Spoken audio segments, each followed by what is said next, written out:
Red Rock territory. Beautiful, isn't it?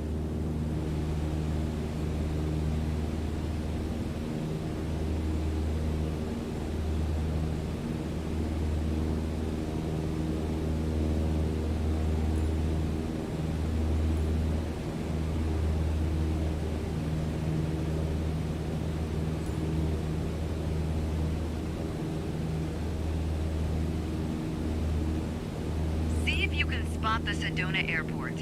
The runway should be a pretty easy landmark to find.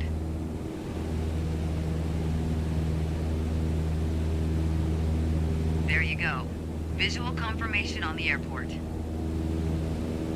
Now that we're oriented, it's your turn. Time to fly this bird.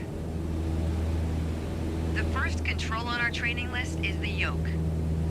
I still remember my first instructor saying the yoke is like a steering wheel. Almost.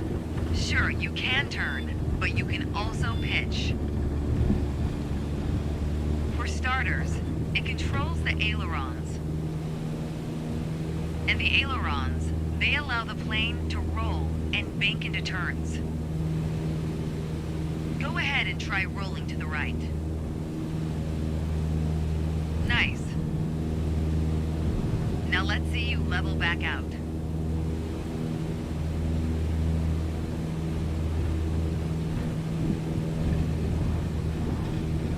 Good. Of course, the yoke also controls the elevator. And the elevator affects the plane's pitch, right? Pull back on the stick, the plane starts to climb. Give it a shot. The most valuable things in aviation are speed and altitude. But notice, when you're pitching up, your speed is decreasing. You could add more power. Or for now, let's just pitch down.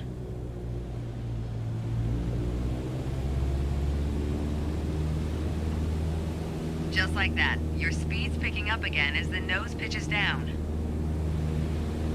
As you level back out, let's talk about another control, the rudders at your feet. Rudder pedals control the aircraft's side-to-side movement, also known as yaw. On the ground, those pedals are going to steer the plane left or right. Up here, they properly align us during turns. Try them out, and watch the plane's nose skew to either side. Simple enough, right? Before we go on, let's bring the plane back to straight-up flight. Make sure your dashboard is aligned 3 to 4 inches below the horizon for a cruise attitude.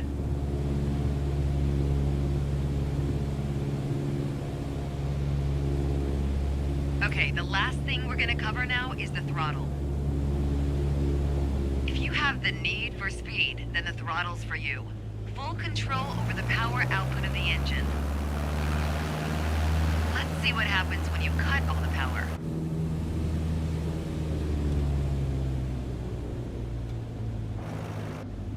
Surprise, surprise, our altitude is decreasing.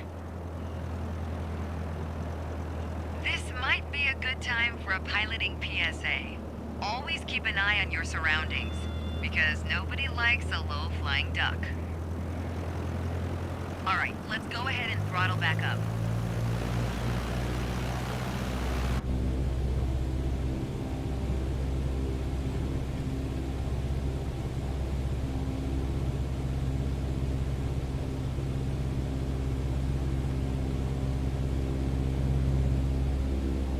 You left the training airspace, you need to go back.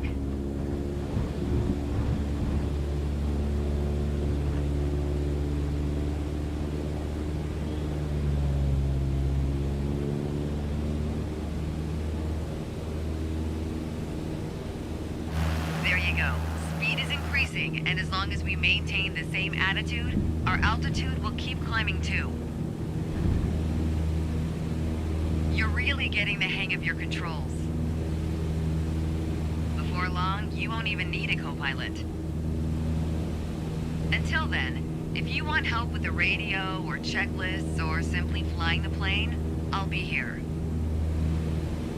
You You can pass me the controls when you're ready to finish your session, or keep flying. It is a great day after all.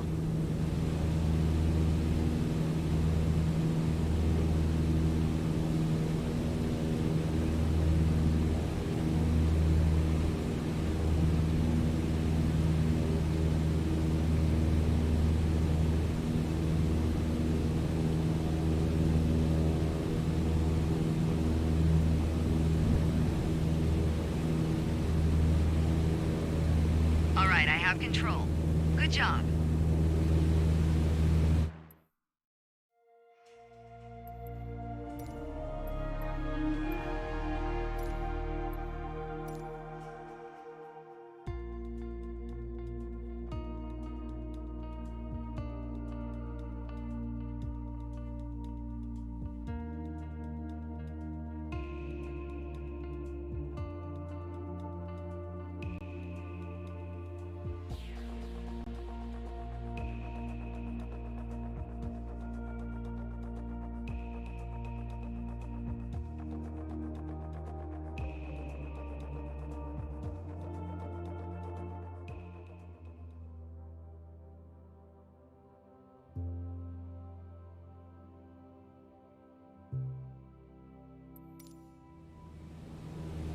Today we're talking about attitudes of flight, how your plane is oriented relative to the horizon. If you look outside, you can see the cockpit is just about 4 inches below the horizon line. We're flying straight with a decent rate of speed. This is the cruise attitude. Let's see how it reads on your instruments.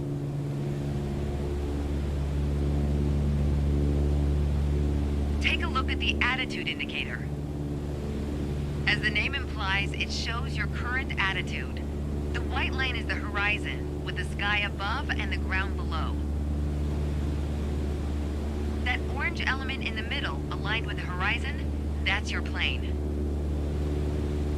Just like we saw outside, our current attitude reads pretty much straight and level. Okay, now let's see how much power the engine's generating. Check your tachometer.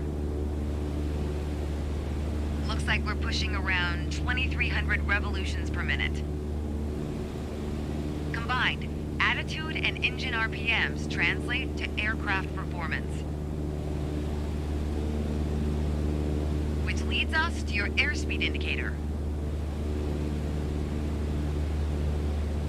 Now, last but not least, check your altimeter. To figure out your altitude, you always want to read the small needle first. That's how many thousands of feet up you are.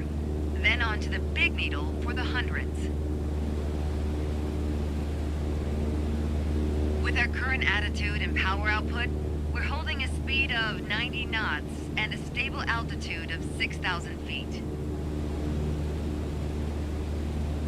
But that's about to change. Take the stick when you're ready. Pull back slightly on the yoke to raise the nose just above the horizon line. About 2 inches. Make sure you don't pitch up too much, or the angle will be too steep to create lift. And without enough lift, we'll stall. All right, go full throttle and start climbing. Welcome to the climb attitude. See how it shows up on your attitude indicator and tachometer? According to your altimeter, we're gaining altitude. But we're losing airspeed even at full throttle, proving you can't avoid basic physics while making a climb. Okay, before we go on, let's get back to a cruise attitude. Ease up on the yoke and aim your nose just below the horizon. Then throttle back down to 2,300 RPMs.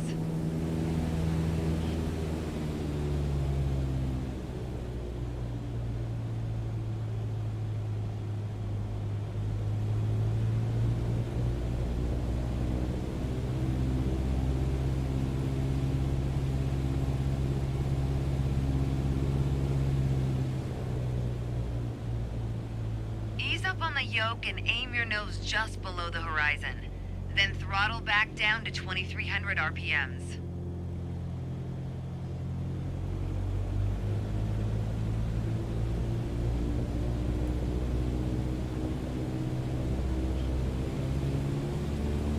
Nice job. We're now set up with the same attitude and power we had at the top of our lesson. Next up is the descent attitude. Start by reducing your RPMs to 1800. Then drop the plane's nose a bit further below the horizon. As expected, with the nose-down attitude, our altitude is decreasing while our speed is picking up. Why don't you get us back to a cruise attitude, and we'll hit the last part of our lesson.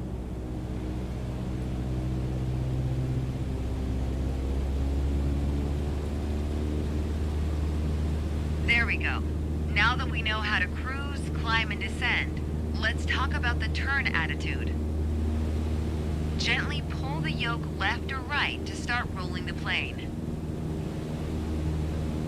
If you take a look outside, you can see how our attitude's changed, but you can also check your instruments for the details. As a general rule, you always want to keep your turns under 30 degrees. At the top of your attitude indicator, there's a series of notches representing 10 degrees each. Use them to control your roll. Notice the more you turn, the more you need to pull back on the yoke to maintain altitude. When you're rolling out, you'll need to do the opposite. Roll and push at the same time. The more you know about the main attitudes of flight, the closer you get to that pilot state of mind. So keep practicing, and whenever you're done, pass me the controls.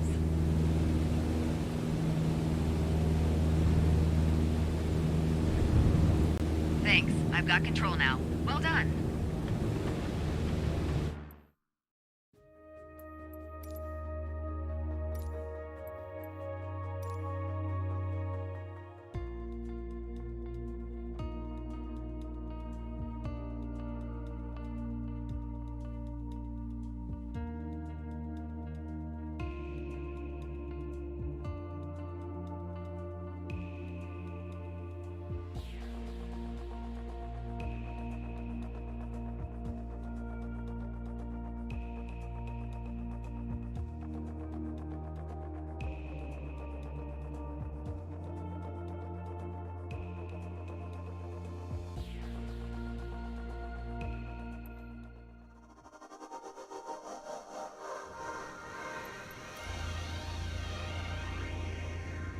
There's an old saying I like. A mile of road will take you a mile. A mile of runway will take you anywhere. Taking off isn't hard, but there are a few key points to remember. First, we always take off into the wind, which won't be an issue on a calm day like today. Second, before we enter a runway, we always make sure it's clear.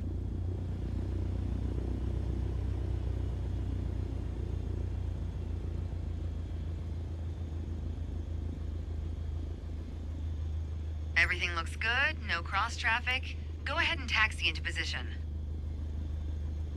The rudder pedals should make steering the plane pretty easy.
All right, let's do this.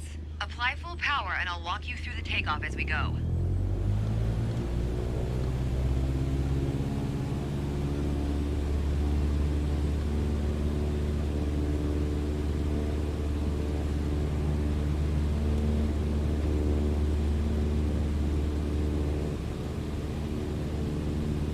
Use your rudders to stay on the center line and keep pushing power until you reach 55 knots.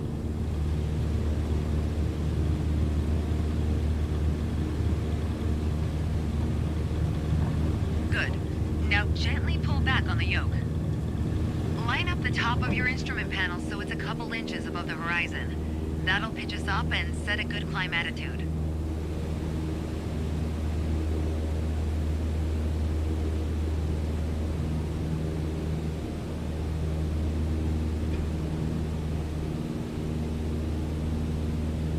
And we're airborne. Focus on flying straight. Use your rudders to keep the runway heading of 210 degrees. Maintain 75 knots, and we'll reach our target altitude of 5,500 feet in no time.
Ah, 5,500 feet. A nice, safe altitude for part 2 of our lesson.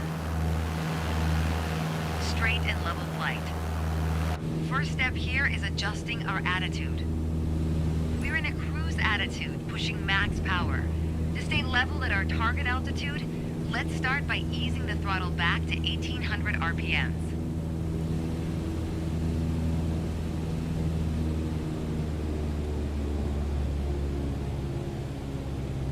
Probably noticed, to maintain altitude, you need to pitch the nose up. You could just keep pulling on the yoke to hold steady, but that's not really a precise means of control. Probably better to adjust your trim wheel until you don't need to push or pull on the yoke. Drag the trim down when you need to set the nose up. Drag it up to set the nose down. Try adding trim to keep us at 5,500 feet without increasing throttle. If you feel our pitch slipping and need to get back to the proper attitude, don't worry. Just pull on the yoke, then dial in the right trim.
When you adjust the trim, you make rough changes at first to remove pressure on the yoke.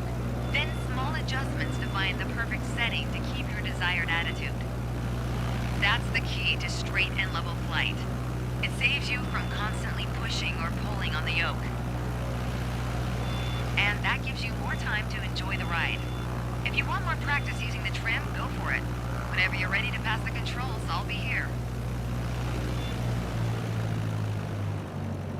Okay, I have control. Hope you enjoyed the lesson.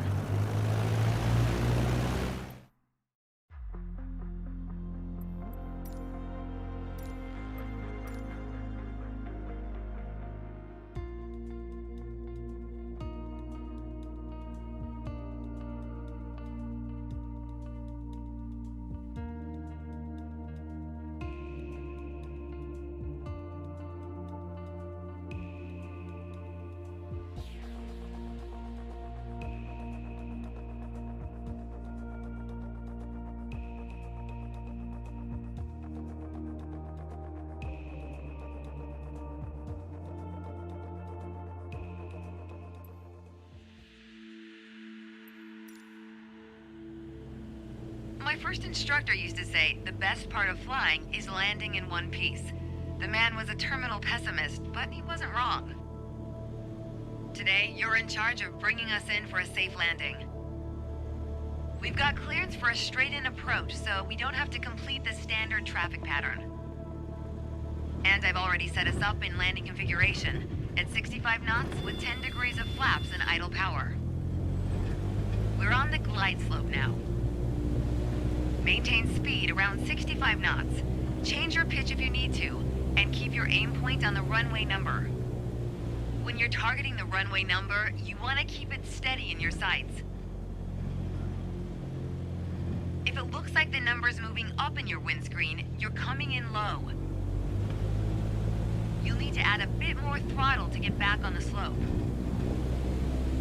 If it looks like the number's moving down in your windscreen, well, then you're too high. You'll need to add flaps to increase your rate of descent, but you'll also need to push forward and trim to change your attitude and maintain the same speed.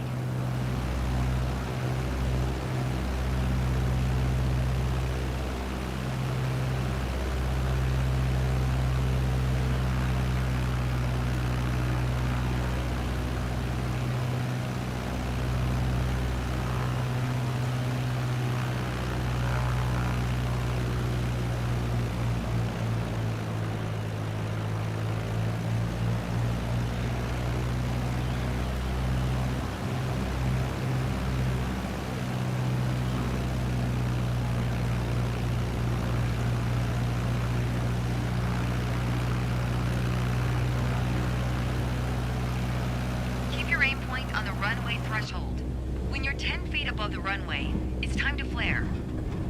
Once we pass the threshold, shift your aim point to the end of the runway. Then, pull back slightly on the yoke to aim the nose just above it.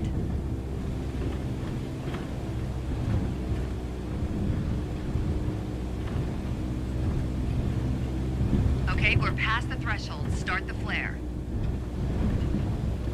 Keep pulling back slowly. Let the plane settle onto the runway.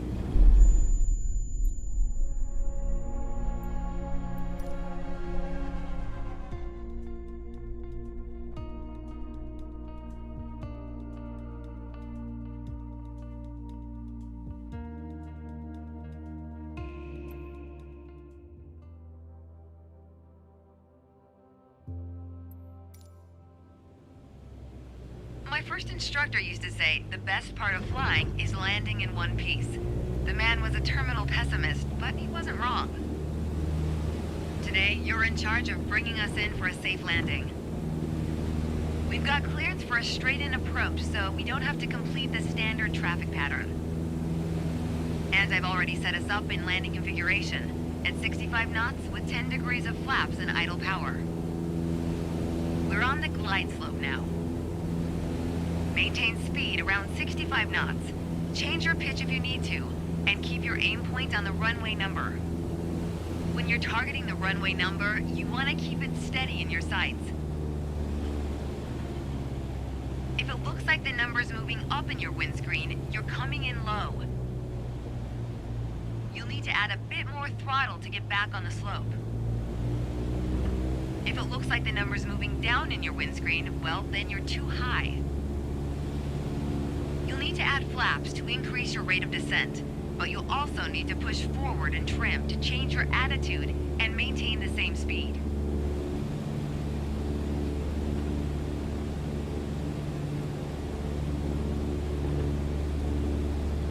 Keep your aim point on the runway threshold. When you're 10 feet above the runway, it's time to flare. Once we pass the threshold, shift your aim point to the end of the runway. Then, pull back slightly on the yoke to aim the nose just above it. Okay, we're past the threshold. Start the flare. Keep pulling back slowly. Let the plane settle onto the runway. Don't push it down, but don't let it start climbing.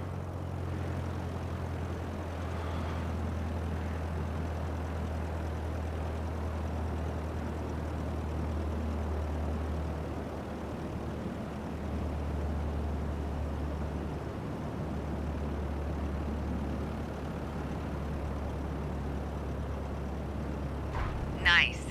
Now apply the brakes to slow us down and bring the plane to a stop.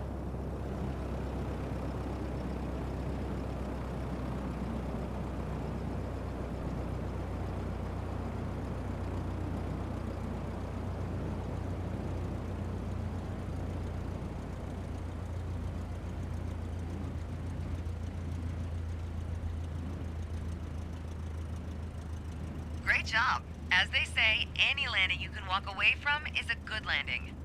But if you can use the plane the next day, it's outstanding. Landings can be hard, even for seasoned pilots. Trust me, don't hesitate to practice. After all, that's what we're here for, right?